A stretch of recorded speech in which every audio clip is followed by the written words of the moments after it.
This is changing the sea strainer on the Maersk Atlanta. We first removed the railing to give access to the sea strainer cover. Before the process was started, the cover bolts were soaked in a penetrating oil to loosen them up.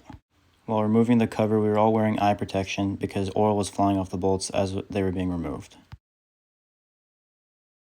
As the bolts were removed, they were cleaned and covered in anti-seize to make it easier to go back on and for the next people to clean the strainer out.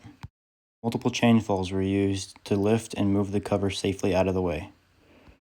When the cover was first removed, the electronic anodes were inspected to check their condition and to see if they needed replacing. The chain falls were moved around until we found a position which we felt it was safe to lift and move the cover. To secure the strainer before the process was started, the valve to the sea chest was closed as well as the valve to the main saltwater system on the ship.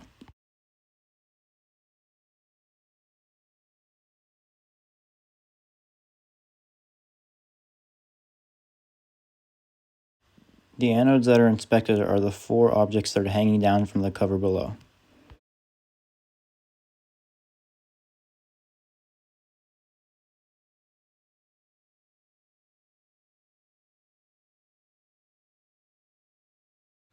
Once the cover removed, it was time to remove the basket. Throughout the months that it had been in the water, salt had built up around the edge, and we had to take a copper hammer to get rid of the salt around the edge so it could be lifted out easily. Once removed, we used wire brushers, brass scrapers, and an air gun to remove all the debris from the outside of the basket.